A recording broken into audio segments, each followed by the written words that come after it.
Hello, people. Hello. Hello. Hello.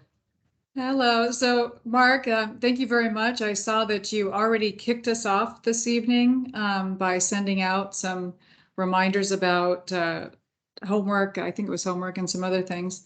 So, thank you very much. I appreciate that. My name is Deborah O'Connell. And I'm going to, it's a few minutes before the top of the hour. So I'm going to go ahead and put the mic on mute for a second, get a glass of water, and be prepared to sit still for about an hour or so, and then give some more people an opportunity to join. I think we have.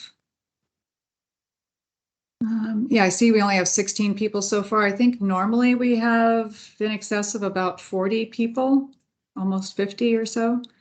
So just hang tight and we'll wait for the rest of the folks to join.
Okay, so we're up to 20.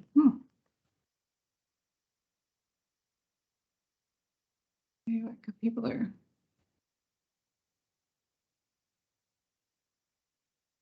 I wish I knew how to put music on. There was a some people know how to have music running in the background while we're waiting.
So that was my little theme song for you all. If you heard it, could you hear that? Van Morrison. I couldn't hear it. Oh, I Didn't hear anything. oh darn! I was playing I was playing some of the lyrics from Days Like This by Van Morrison because you've had some tough days, no doubt, along the road here. We've had some evenings that have been far in excess of the 2 hours because there's been so much material to cover. This day, and this is one of those good days, this day there's so little information to cover. I think we barely have 20 slides that this is going to be a good night. You're going to be out early, and there's no need to keep you over. So I think we'll just definitely skip any sort of break because I really think I've reviewed the information and it really looks as though we can get through this in possibly even in an hour, but definitely not more than an hour and a half. So we're up to 36 people. I really haven't been paying attention how many typically join. But it looks like we have a long list. They're not yet here. So while we're waiting for people to join, it's still only a couple minutes after. Are there any questions that that you all have so far associated with your either the classes that AT&T has been providing or your independent studies?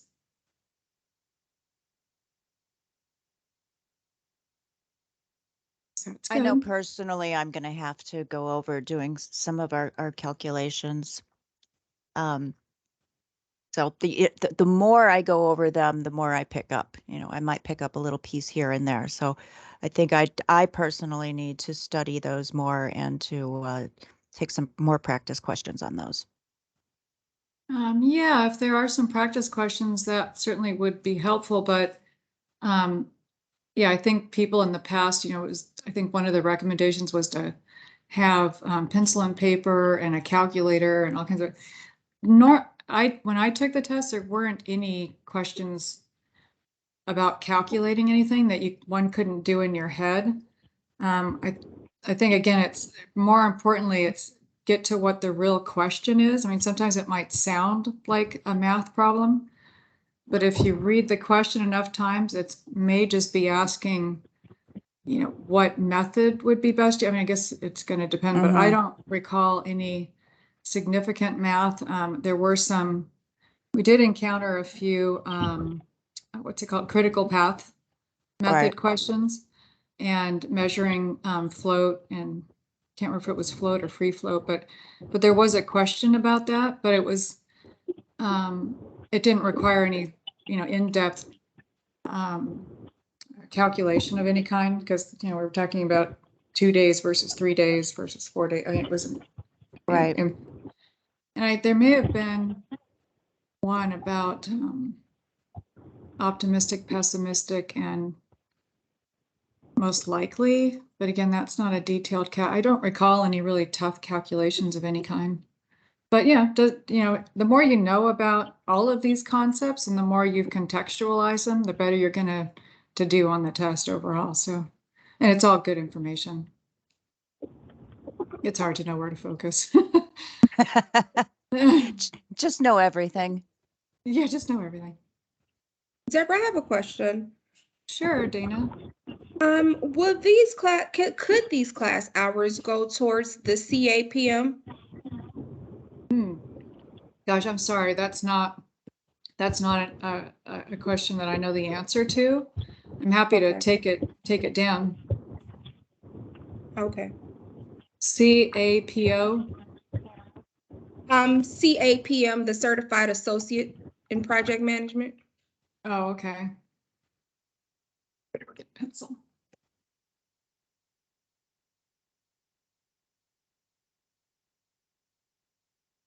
Dana, I think if you're talking about that one, so I know they need 9. I'm looking at one of the websites here. They're saying they need 9 PDUs. I know this class is 35, I think it is. Right. Well, that's all. Okay, thanks, Mark. Yeah, thank you. Oh, that's nice. That's not going to be too difficult. Okay, well, we are up to 44 participants and we're 6 minutes over. So again, my name is Deborah O'Connell, DO 9311. I've been with AT&T. Oh gosh, I have an anniversary coming up next month.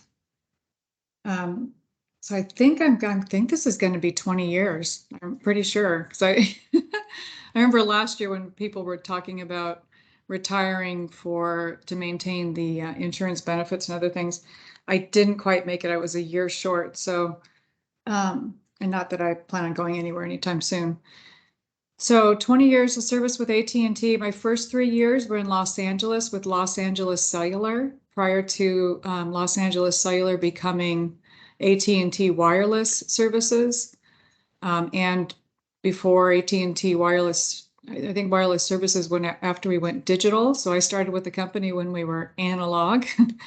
Then we went digital, and then I left AT&T and did a few other things, and was kind of recruited back 3 years later, again in Los Angeles, to do, I'm sorry, I guess I didn't say. So in Los Angeles, I was real estate and construction, or site development manager is what we called it at the time. So managing the site acquisition and construction of network sites, so sites to build the network at the time.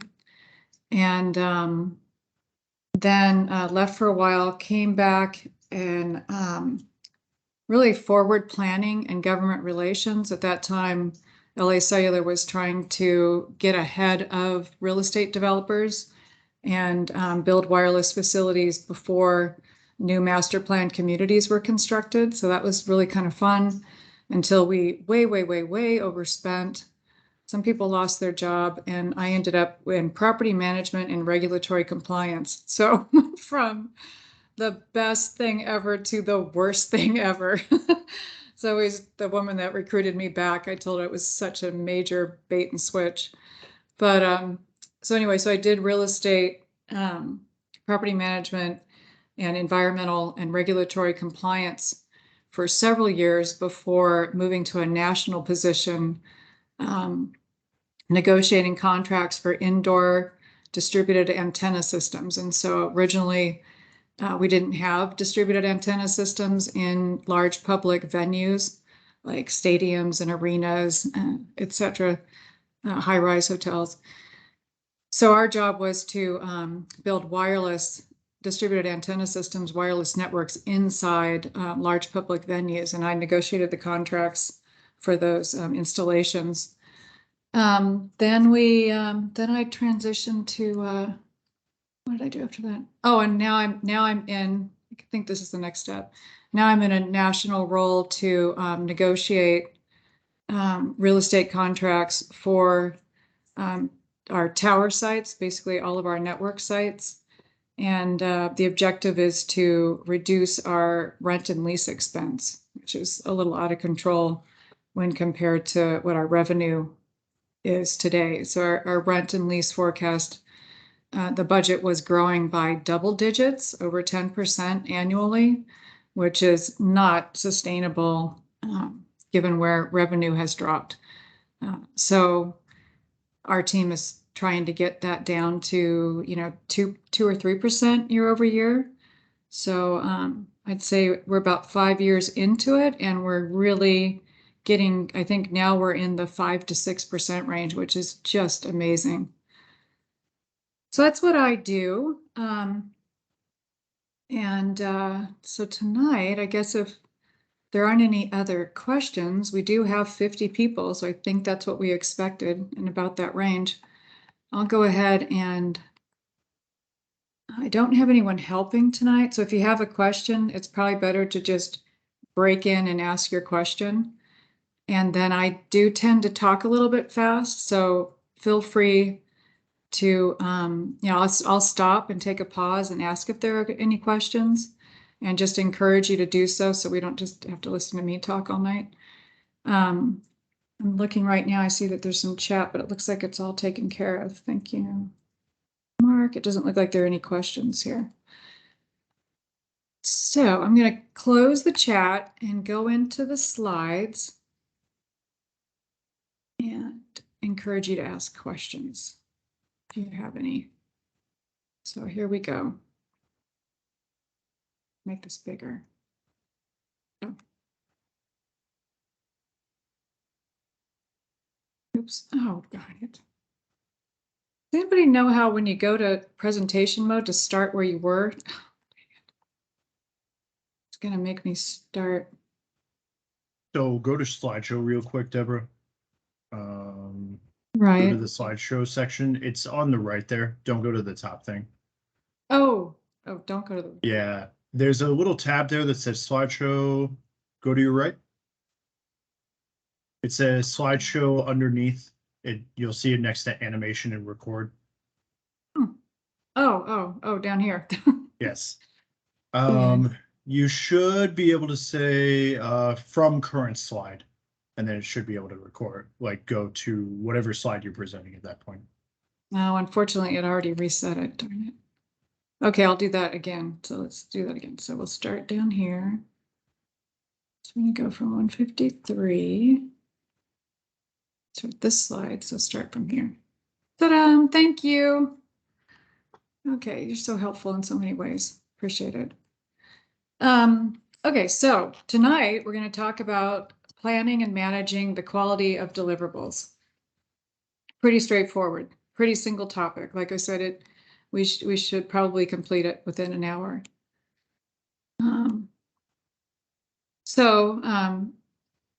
We've started our project. We're managing the quality of. Okay, so we've been through a number of.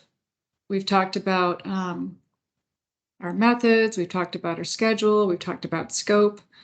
Now we're going to talk about deliverables. So some of the deliverables over here, your quality management plan.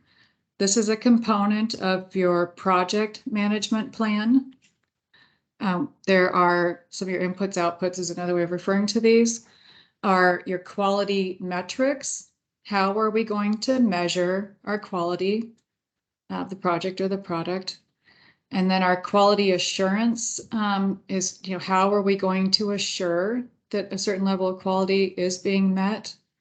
And then quality control, if we have some, how are we going to control quality? So are we going to make sure that we stay within those quality metrics that have been established? And then what are we going to do if we fall outside of those metrics or control limits? So some of the tools and techniques that are used are a cost-benefit analysis. And this, I would think that most of you at some point in your careers have encountered a cost-benefit analysis. I know every time I see this, I can't help but think of a case study when I was in school. I won't mention the company name or the product. Maybe some of you will guess it, but the company did a cost-benefit analysis and determined that the cost of recalling 100 products that were already in the marketplace was far outweighed the cost associated with allowing some percentage of those products to fail, even if that failure was catastrophic and could lead to lawsuits. It's a cost-benefit analysis, and this is sometimes they work, sometimes they don't. Some of those lawsuits could be so, horrendous that it blows your analysis out of the water. But that's the cost benefit analysis. So our cost to quality versus not conforming to the quality standards. So our cost to quality, this is going to be all of the costs that the project incurs during its life cycle.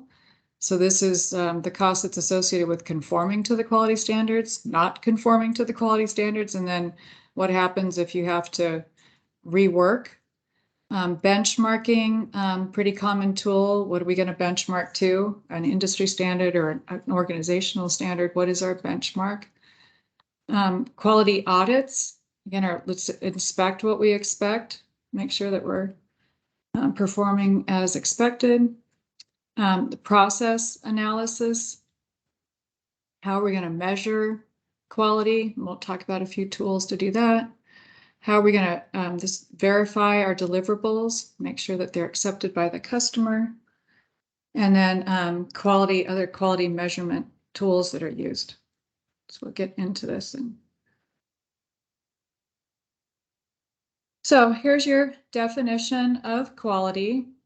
So this is the degree to which a set of inherent characteristics fulfills the requirements. And you see it says the degree of which. So we'll talk again about what is our quality metric and how are we going to measure against those metrics, and how are we going to correct if corrections needed.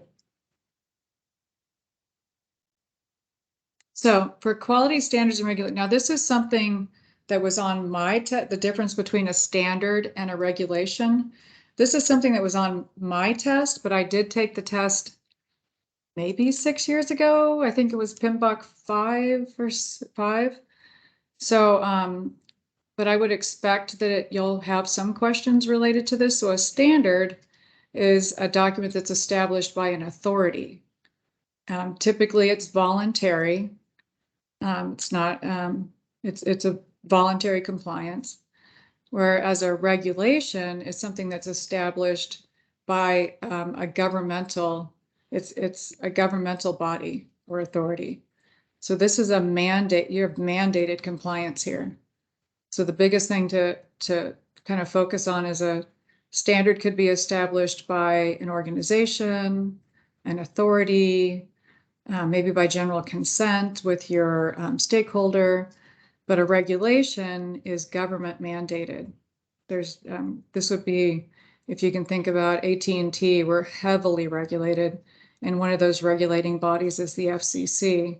And if we want to maintain our license to operate and transmit, we have to comply with FCC regulations.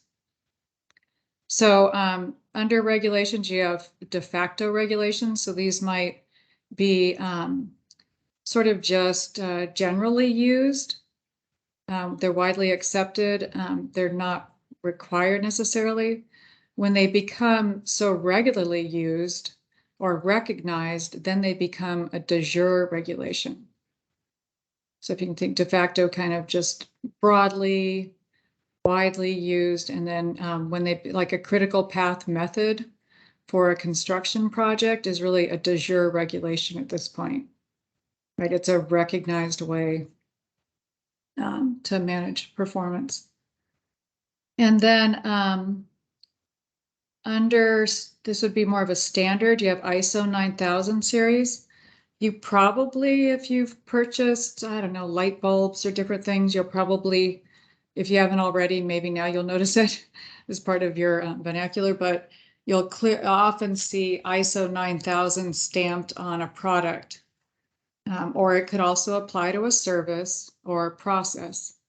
So this is where your stakeholder or customer may require that the product or the service that your project is producing meets the ISO 9000 series standard. So any questions about any of that? The difference between a standard and a regulation? Okay, it's pretty straightforward. Okay, so now we're going to talk about verified deliverables. So your project deliverables have to meet a certain quality standard before you would attempt to present them to your customer. And this is going to be defined, these how you verify your deliverables will be defined in your quality management plan. Once the project team has verified that the deliverables meet the quality standard requirements, then they're presented to the customer, and the customer can either accept or reject. Hopefully your customer accepts the deliverables and that they're within the control limits. All of the deliverables should be measured against the project's quality standards. Again, you want to measure them before you present them to your customer.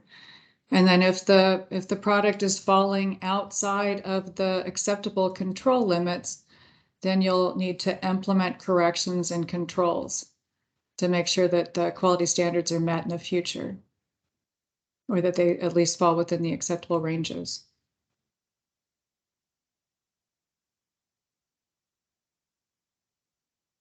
So your quality management plan, as I mentioned before, is a component of your project management plan. It's going to describe all of the applicable policies, procedures, and guidelines that are going to be implemented in order to achieve your quality objectives. So it's like you can't perform if you got to have a plan, right? You got to have a plan. How are you going to measure that you're meeting your objectives? And your quality management plan, you want to make sure that I'm trying to think of a few things that are really essential. For the most part, it needs to be, I think there's maybe 3 ways to think about it: feasibility, flexibility, and measurable. So your quality plan needs to be feasible. It needs to be modifiable, right? If, depending upon what's going on. And then it has to be measurable. It might be on some slides, I'm not sure. Okay, so your quality management plan is going to describe all of the activities and the resources that are going to be necessary for the project management team to achieve the quality objectives. That's pretty clear. It can be formal or informal. The style is really going to depend on the requirements of the project. It's important to, first of all, you have a quality plan, so you want to make sure that you're reviewing the quality management plan early in the project and throughout the project to provide for continuous improvements if needed. The benefits of having a quality management plan and reviewing it early in the project is to make sure that any decisions by the team are based on accurate information. Make sure that the project team is focused on, what the original value proposition is. Mindful of any cost reductions that may present themselves as opportunities. And then, foremost here is to, mitigate schedule overruns from rework. It's always less expensive and less timely to do it right the first time than to have to do it again.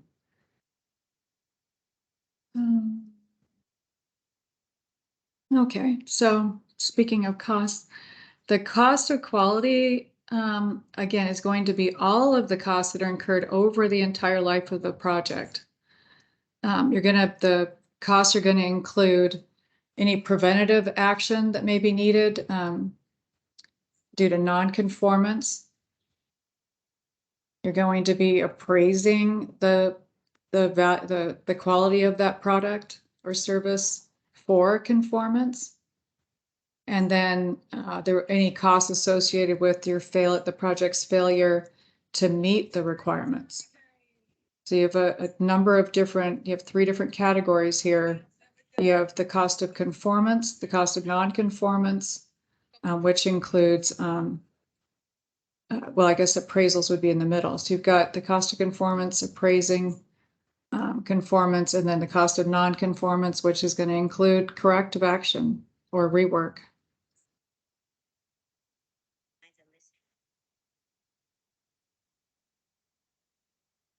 So as we mentioned before, you need to have some ways of measuring quality.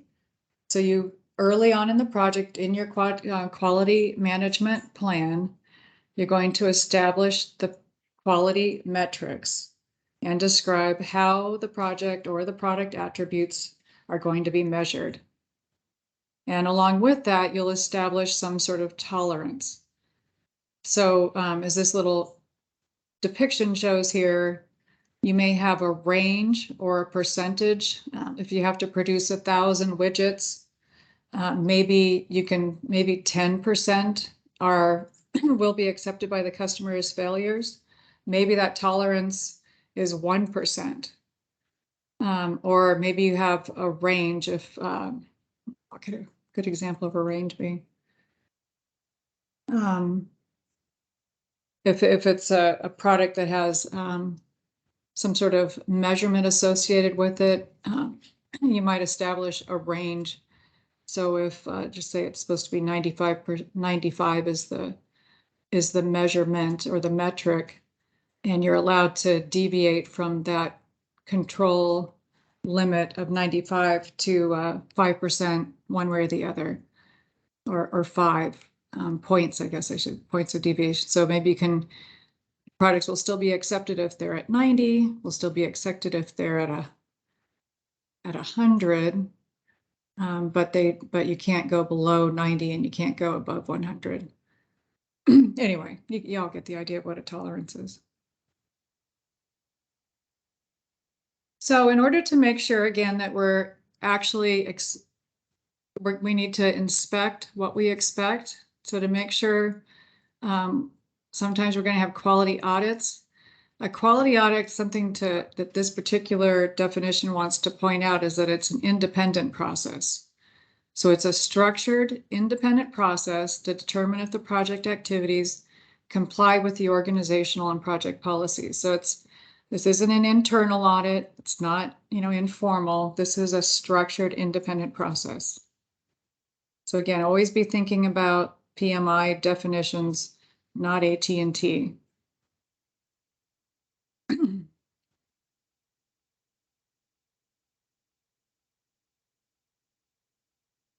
See if it's going to talk about. Oh, okay. So your the overall objective of the audit is to improve quality performance. It can be, you can have regularly scheduled audits, maybe each quarter, once a year, whatever the case may be, depending upon the project. Maybe it's a shorter run, you've got to do it bi-weekly, or it could be random. Maybe you just want to surprise the team and perform an audit at some random interval to make sure that maybe people aren't preparing for standard intervals. Some of the topics that are going to be included in your quality audit is your policy, your quality management policy, your methods for collecting and using information, your methods for analyzing that information that's been collected. And this all needs to be in sync with your customer. This can't be performed in a vacuum.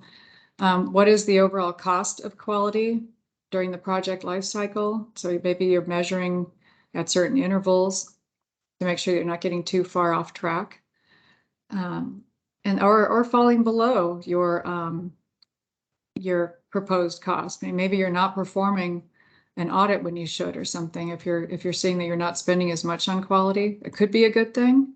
It could be that you're overlooking something. And then, of course, your quality process design. I need some help, please. Sure. So what I'm thinking about, say a quality audit, I'm thinking in terms of this would be great for the manufacturing, sector. Can anybody else here think about how we would run a quality audit for another industry? So I can get manufacturing out of my head? Yeah, well, gosh, when it comes to Agile, it's always going to be sort of software based, right? Right. So is that what you meant by manufacturing, or did you mean? No, Oh, it's okay. not. I mean, software, I understand that, we're typically talking about software when we're discussing the project management, but manufacturing and audit just screams of neon lights to me. So if we're doing, let's say, a quality audit on software, yeah, you could I'm still have bugs and failures in your software, right? So especially from an Agile perspective, where you're doing things in an iterative fashion. I was gonna say defect type stuff, right? Definitely, because that's more of defect or bug related, right? Because in agile sense, if we take a look at software development, right? You do have a lot of defects. You will have defects and you will have bugs and things that might pop up in an iteration. And you Right. might even use part of the iteration. I think they have it. I think it's, correct me if I'm wrong, Deborah. I think the last iteration for Agile, they have like an improvement iteration, or if the team is behind, they'll use that last iteration to deal with bugs, defects, or Right. even just like any consistent research that has to be done beforehand. So you're still kind of doing it in Agile, but it's sort of different because again, you're dealing with smaller chunks of software. all right. Right, How would right. you measure? How would you Well, maybe your plan, I mean, maybe your plan with your customer is that you can, I don't know, have 10 defects per iteration or something, and you're seeing 15. I don't know if that's a really You good could talk example about or maybe not. performance testing possibly too, Right. because Okay, say, so- say for instance, like Aaron, you talk about like functionality, right? Say a application, you've now implemented the functionality and say, you know, I'll just give an example from mine. We take applications from modernization, which is on-prem. You know, we start in Mhm. on-prem and we move into Azure. So we always have to take measurements of what that speed might be for the customer. It's switching from on-prem to say Azure, right? That might be a Mhm. scenario where you're testing that performance. And you might do that incrementally with small units of functionality. I see that. And so the tolerance then, we could say originally, if we go back about 2 minutes, we were talking about bugs. So Mhm. tolerance could be set for, you know, we don't want to see any more than say 3 bugs, you know, Defects, yeah. exactly. Right. Okay. So basically you could say like you could say how many number of defects. You could say, you know, you might have a cap for that. Maybe more than 3 might take up half of your iteration, right? Maybe these are very big bugs that might affect the iteration. You have to kind of account for that. So that's that tolerance, right? So if you find that say your limit is 3, but you find out that 2 of the bugs, maybe one of the bug is equal to 2 bugs that you would normally have on an iteration. You'd adapt it based on that. But that tolerance of 3, you're still keeping a cap on how many, say, bugs or defects that you would allow in an iteration before it Right. derails the team and puts them off schedule. Right. Yeah, I think of another one, because again, when we're building distributed antenna systems and, or, you know, so you have a wireless facility in an arena, there's a service level agreement, right? So even there's a quality associated with that kind of a contract, and you have to manage to a 99.99 percent accessibility, let's say.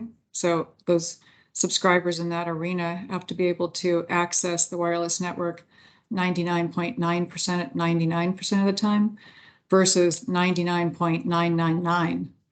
You just keep adding nines to that equation. It Mhm. gets closer to 100. So that's another tolerance example, I suppose, for a network accessibility.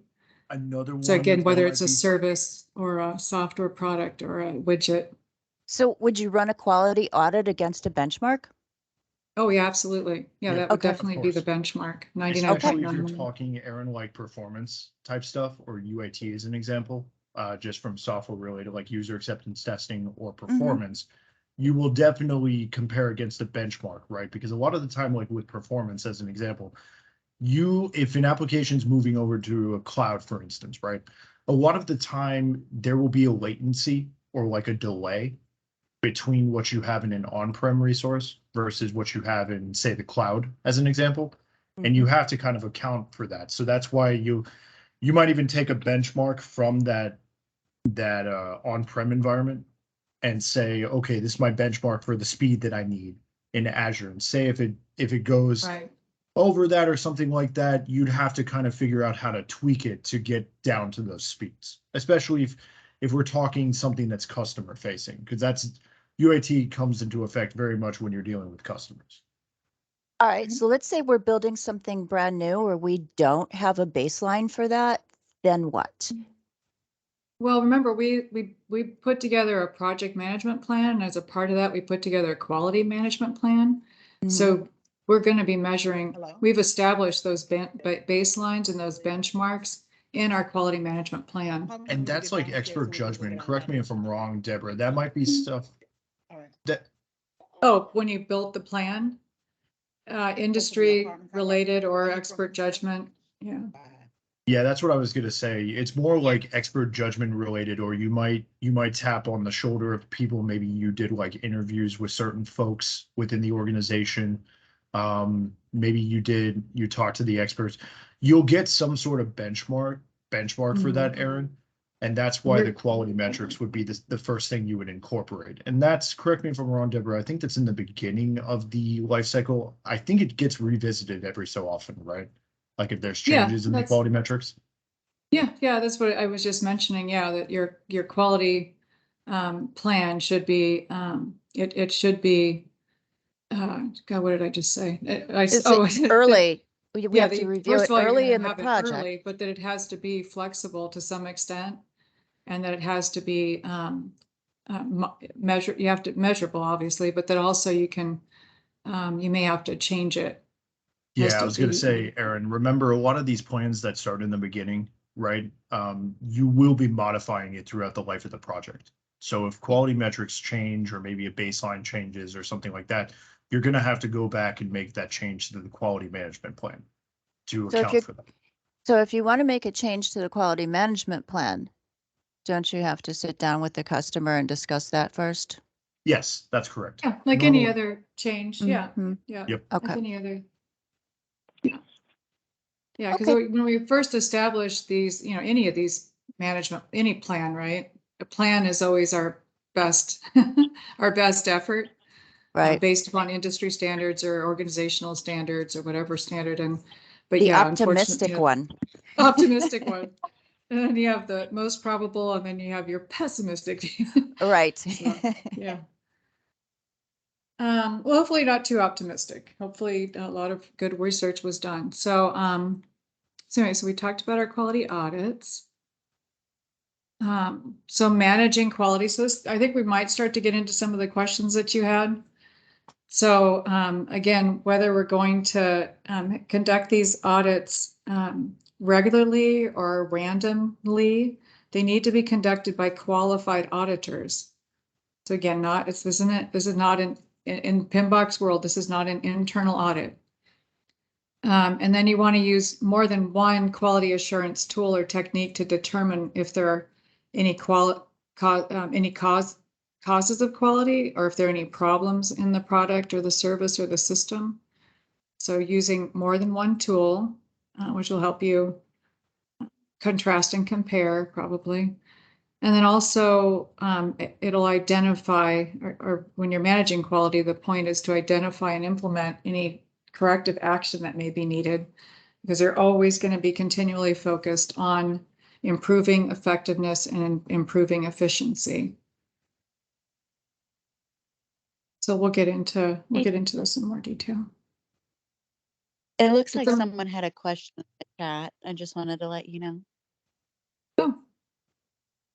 Because I can't see hands raised, so you just need to. It says, so Deborah, the question is, how does acceptance criteria impact quality, the quality management plan? Well, the acceptance criteria should be identified in your quality management plan.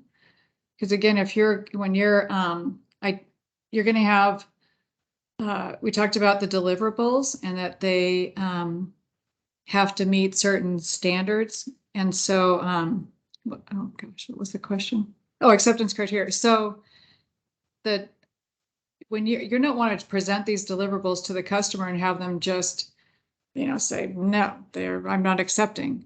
There has to be specific acceptance criteria, and that's where your metrics and your tolerances are going to be identified as well.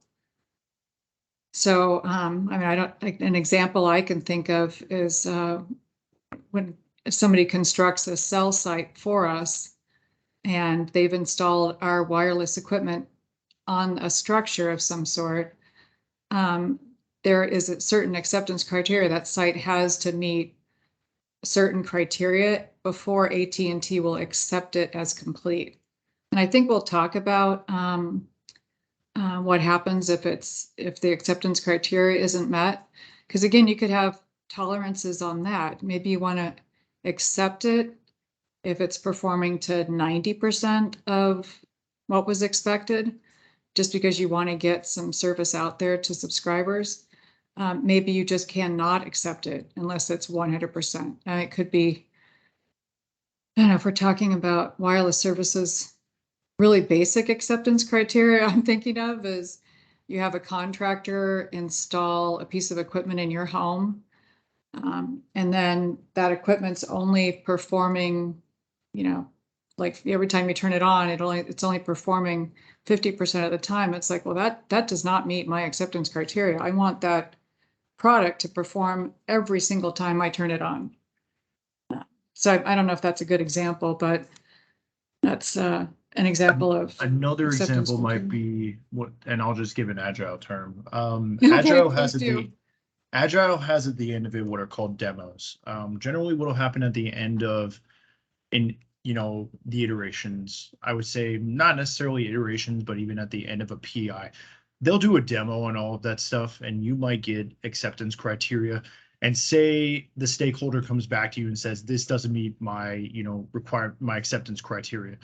You might go back and make that change. And so the only difference what PMP is kind of proposing is that if there are new requirements for quality that say a stakeholder brings in, you would modify the quality management plan with those new requirements, because you know that that's something that the project is going to be expected to deliver every single time. So as acceptance criteria changes, or maybe you say it's modified as you go through Agile, your quality management plan is also going to change with that as well, especially if there's new quality stuff that hasn't, say wasn't introduced earlier in the project. And then just be mindful if there's a change like that occurs, that's a change order, because now it's going to cost some money to make those corrections, or to, if that sounds like scope, I think we talked about scope creep before, right? Yep. Something has just creeped into the scope. There's a cost associated with it and time associated with it, which is also a cost, right? Because now you have staff and resources engaged longer than probably expected. So just know if there are any changes, they're happening. There's a change order process that I think we probably have talked about, or we will. And then the customer needs to agree to those changes and the cost associated with those changes, or the time, the change in the schedule. So this stuff is all going to flow, right? You've got now your budget changes, your schedule changes potentially. So that's when they talk about managing your cost of quality throughout the project. It's the entire life cycle, which life cycle can change if there are any changes in those plans. So just always kind of be thinking, because I think on the test, the majority of your questions are going to be, you're a project manager and this just happened. What are you going to do? Right? So you're a project manager and your stakeholder has decided that they're not accepting the units until they meet a different metric, and not a metric that had been already established. Okay, as your response to that is going to be change order, right? Change to the schedule, change to the budget. So yeah, always kind of be thinking about those things as we walk through some of these slides. But yeah, thank you so much. I love your questions and your examples. Really, I think help everyone contextualize this. And then for those of you that are more familiar with Agile concepts, it's really helpful too. I learned most of this before Agile. Okay, so some of the control quality tools. These are the three, pretty basic ones. We're going to data gathering and how we're going to do that. What sort of, how are we going to gather the data? How are we going to analyze the data? And then how are we going to represent the data?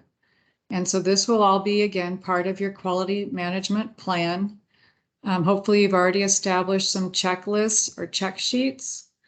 This is going to be, we talked about acceptance criteria. That might include a checklist. That would be pretty common.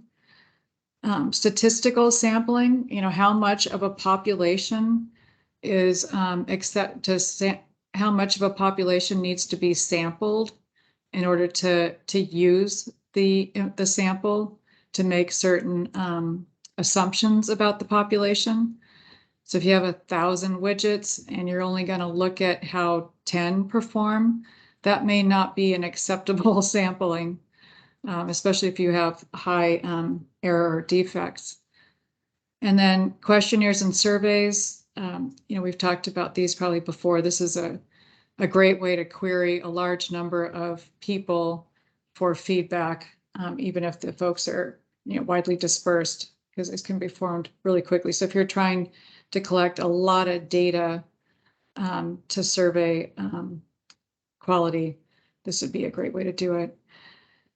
And then under data analysis, performance reviews, pretty common. This we're probably going to be sitting down with the project team or the customer to review the data. And a root cause analysis is kind of different because now you're looking for the root cause of defects or problems that are occurring.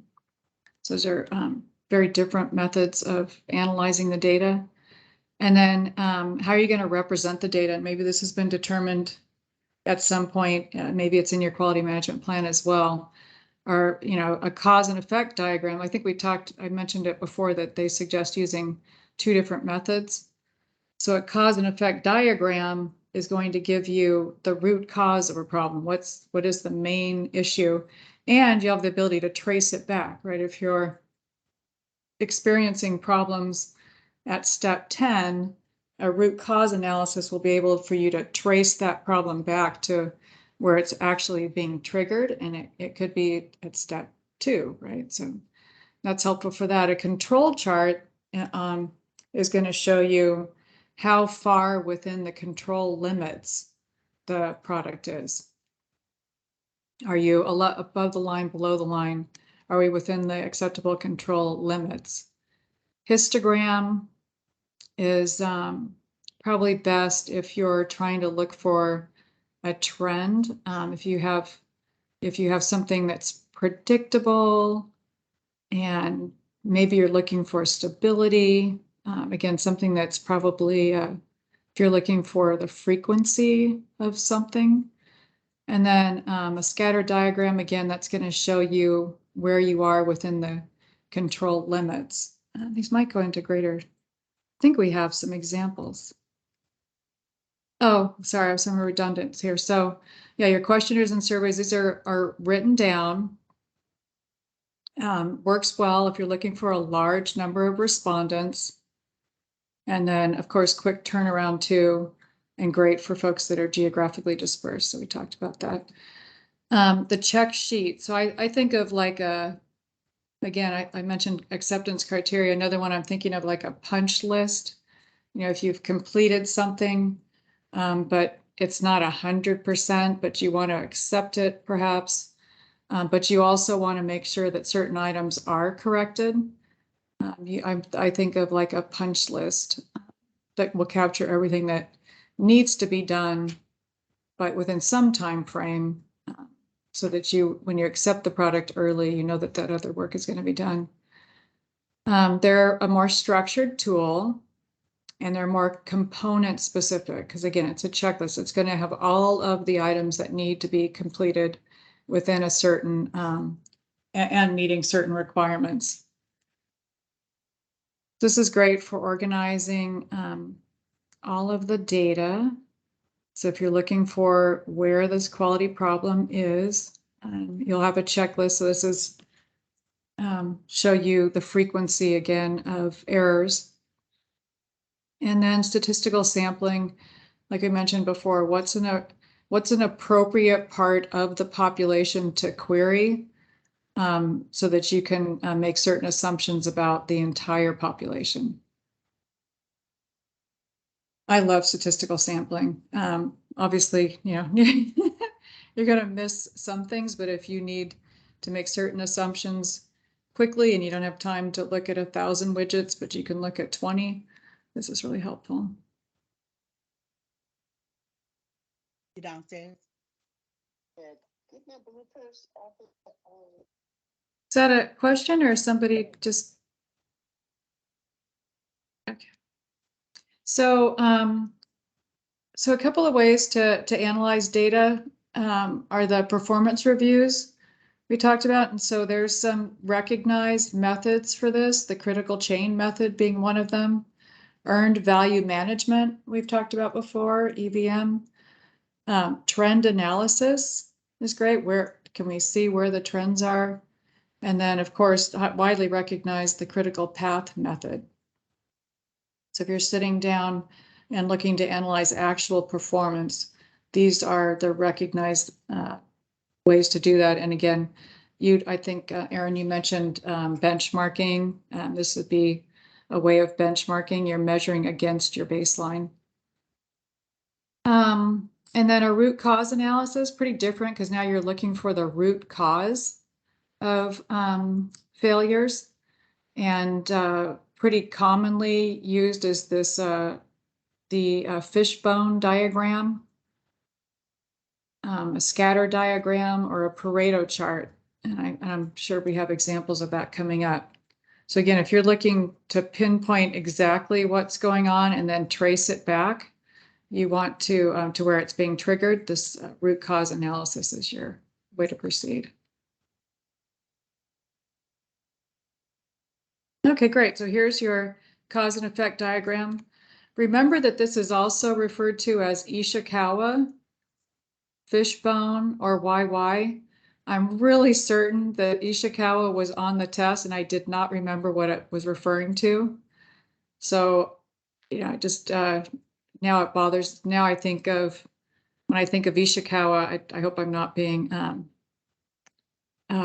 upsetting it to anybody, but I think of maybe sushi, and then that leads me to fish, and that leads me to fishbone. But this is the recognized method for getting to the root cause or the main reason for a problem. Any questions about that? I actually had one, Deborah, real quick on that one. So when we talk about the different branches that you're seeing there, right? Is this Right. how, so this is like us ideating all the different issues, like for instance, with management, you had like an issue with low commitment to quality, right? And then eventually with all these issues or points, you get down to the line in the middle. And then you kind of come to a result of saying like, hey, this actually, all of this seems to be an issue with product quality not matching the requirements, right? I don't know if it would go the other way, quite honestly. I mean, we know that the product quality is not matching I'm assuming that we know that the product quality doesn't meet the requirements because we've been measuring it, and we've been monitoring it, and we've been doing audits. So now we're trying to find out why. So I think I'm assuming we're building these ribs, if you will, or these based upon where things could be going wrong, and maybe our surveys are telling some of this. Maybe through our questionnaire, our survey, our checklist, we've identified the what are common denominators, or we just decided that it's people, process, equipment, material, environment, management. Those are the main factors, and so then we start to build from there. So to be honest with you, I have not built a cause and effect diagram. I don't know if anyone else on the call has.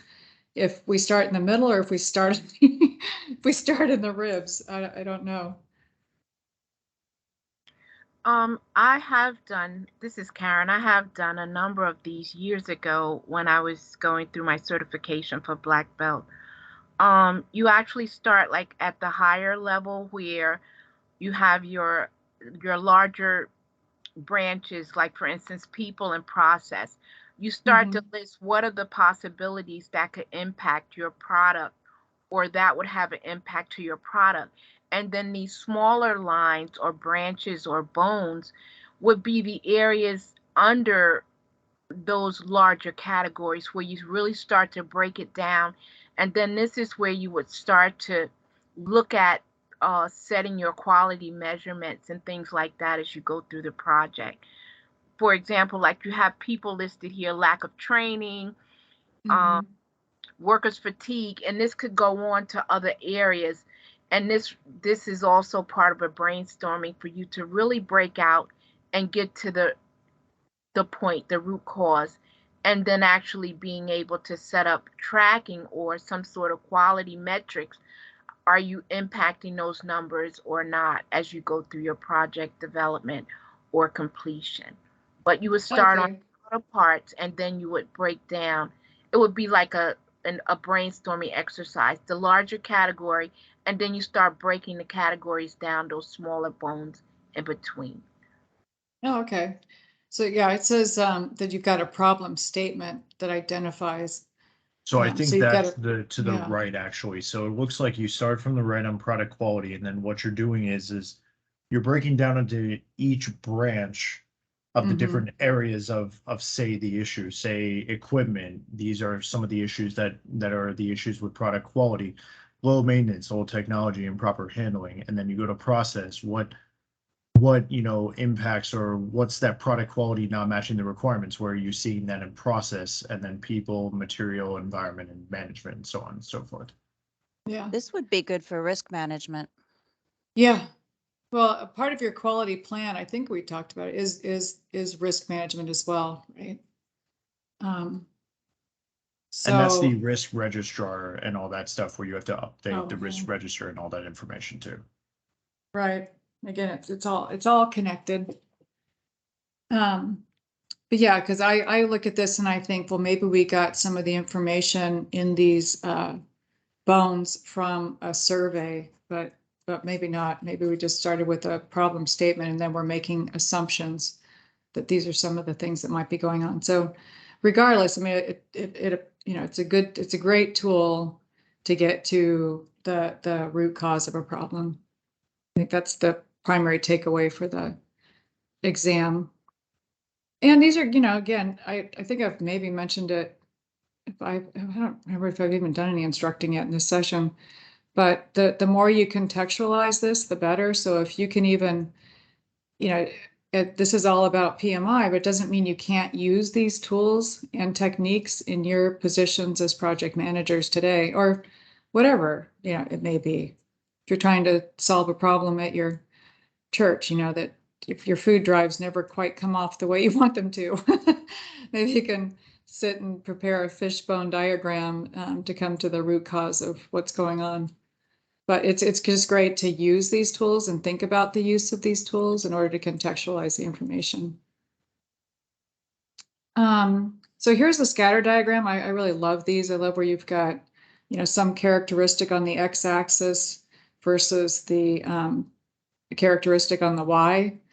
And it's just a great visual. It shows you can kind of, if you drew a line from the upper left-hand corner to the bottom right-hand corner and establish your control limits, it's easy to see what's falling outside of the control limits.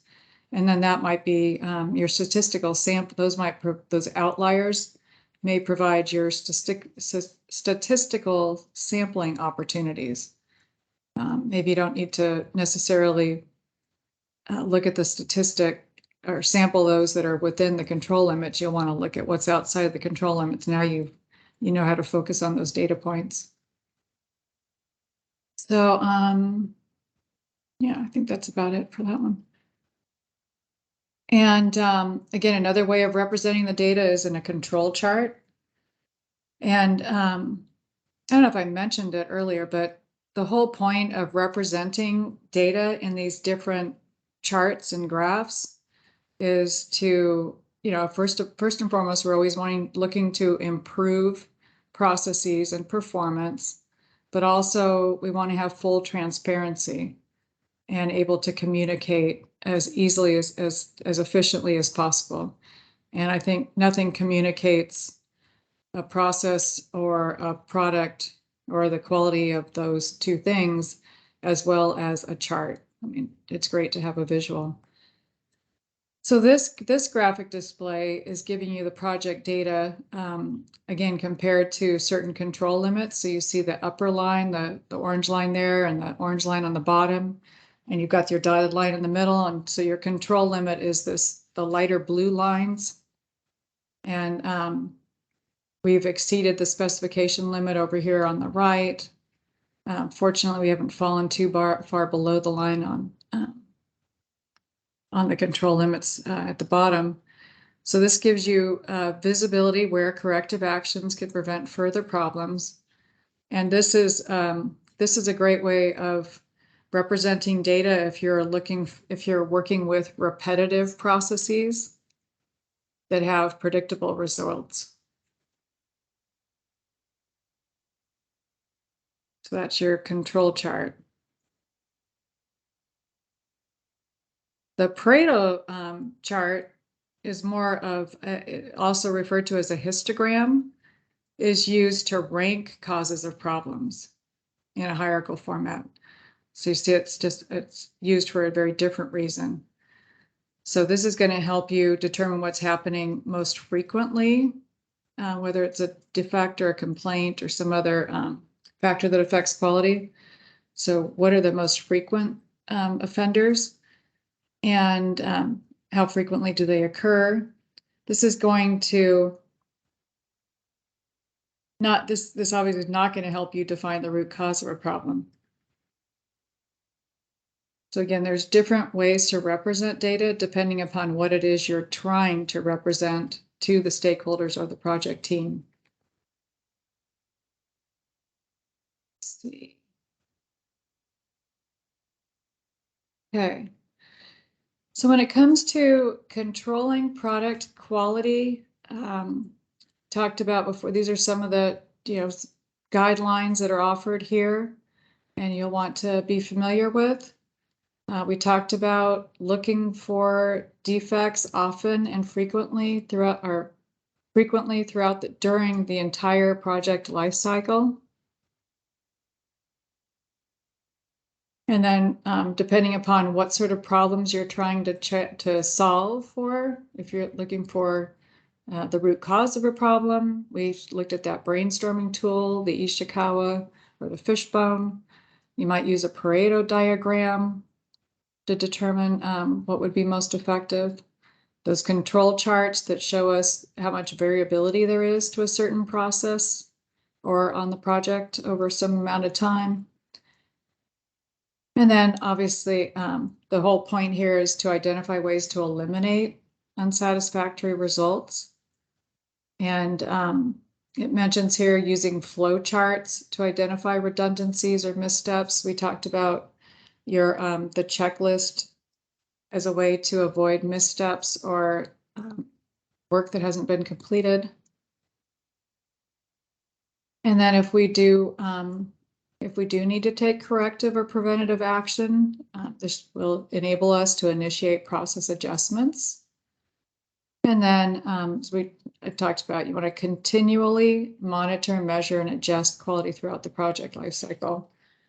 So I always think about the feasible, modifiable, and measurable when it comes to quality.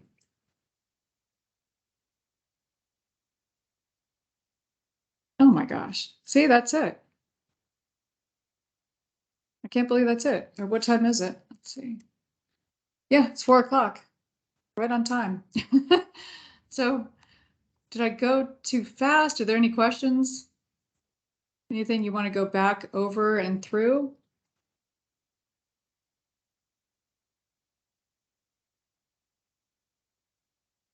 Yes, is everybody still there? Yeah. I think the question Hi, is Deborah. over. Yes, Yep. we are. We're here. There was a time last session, oh my gosh.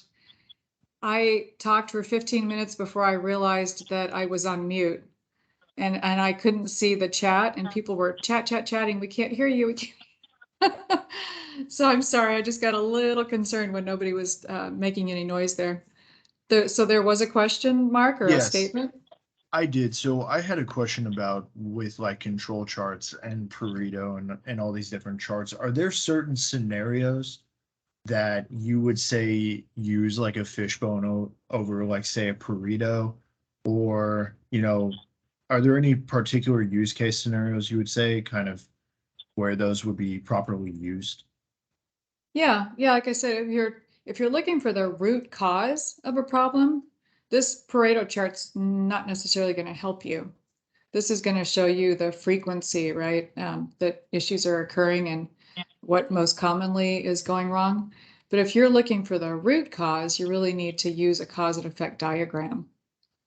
And then these two are more like control, showing where if you're falling within the control limits or not.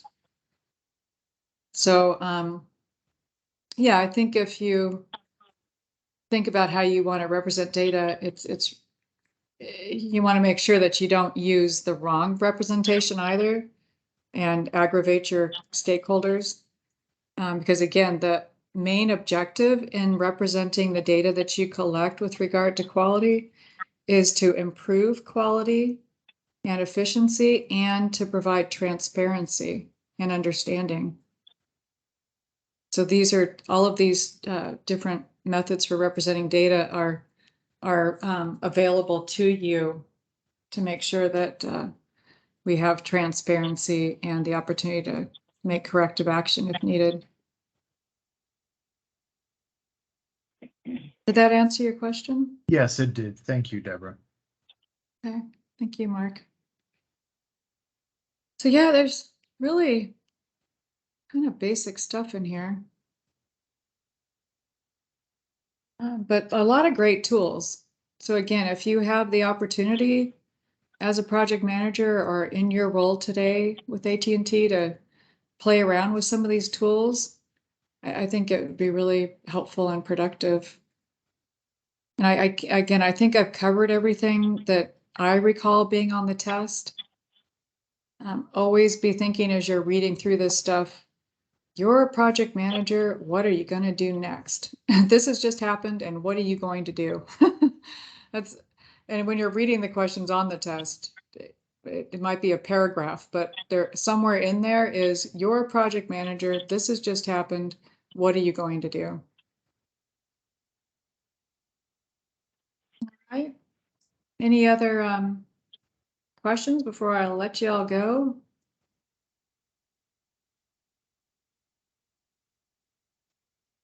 That was fun. Wasn't too painful. I love seeing all your faces. Cases. All right, well, we're at the top of the hour. Looks like you get an hour back. Thank you. Okay, Thank you. Thanks so Thank much, you. You're Deborah. welcome. Thank Thank you. you. Thank you. Thank you. Thank Have a you. wonderful evening. Thanks. You too. Thank you. Bye-bye. Bye.